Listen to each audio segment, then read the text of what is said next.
안녕하세요. 신박회생파산TV 임동현 법무사입니다.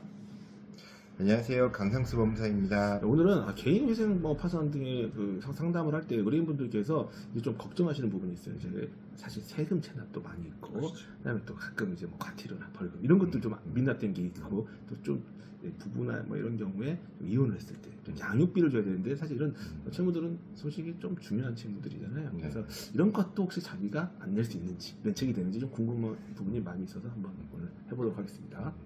오늘 많은 분들이 오해하는 질문 중에 하나죠. 개인 회생이나 파산을 하면 세금이라든지 벌금이라든지 양육비도 같이 사라지는 거 아니냐고 물어보시는 분들이 많은데, 결론부터 말씀드리면 이런 채무들은 일반 채무와 다르게 봐야 합니다.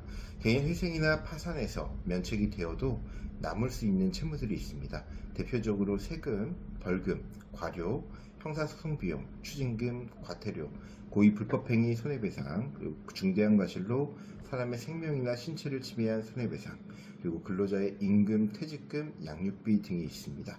즉 모든 빚이 똑같이 면책되는 것은 아닙니다. 약간 사회 정책적 고려 등이 이제 반영된 것이라고 보면 되는데, 그 중에서 세금은 특히 중요한 요소입니다. 국세, 지방세, 사대보험 체납 등은 일반 채무와 다르게 취급되고, 개인 회생에서 우선권 있는 채권으로 다루어지거나 면책 후에도 남는 부분이 발생할 수 있으므로 반드시 별도로 분류 확인해야 됩니다. 벌금과 과태료 역시 마찬가지입니다. 생각보다 형사 처벌을 받고 벌금을 안 내시는 분들이 꽤 많은데, 형사처벌과 관련된 벌금은 개인 회생이나 파산으로 쉽게 없어지는 채무가 아닙니다. 특히 양육비도 조심해야 되는데, 양육비는 단순한 개인 간의 채무가 아니라 부양 의무와 관련된 채무이기 때문에 면책 제한에 문제가 발생할 수 있습니다. 또 손해배상 채무도 그 원인을 봐야 합니다. 일반 손해배상 채무는 면책이 되지만 그 원인과 내용에 따라서 면책이 되지 않는 채무들이 있습니다. 단순 계약상 채무인지, 고의의 불법행위 채무인지, 또 중대한 과실로 타인의 생명, 신체를 침해한 것인지에 따라 면책 여부가 달라질 수 있습니다. 그래서 상담할 때는 단순히 총 빚이 얼마입니다 라고 말하면 부족합니다. 반드시 채무를 종류별로 나누어야 합니다.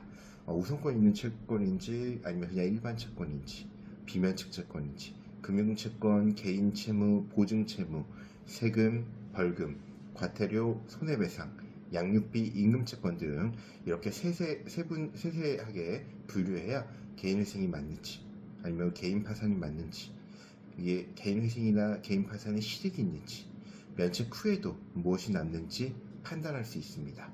개인 회생 및 개인 파산의 목표는 면책이지만, 면책 불허가 사유와 비면책 채권을 먼저 확인하지 않으면 절차나 실익이 없을 수도 있습니다. 일단 국가와 관련된 좀 채무는 일단은 무조건 갚아야 된다. 그렇죠. 이렇게 생각을 좀 하시면 좋을 것 같고, 세금. 근데 이게 반대로 얘기하면 내가 남은 돈이 있다. 네. 남은 돈을 어떤 순서로 변제해야 되는지 나타내주는 지표이기도 합니다. 근데 이게 많은 분들이 좀 잘 모르시는 부분이 이럴 것 같아요. 고의행 불법행위.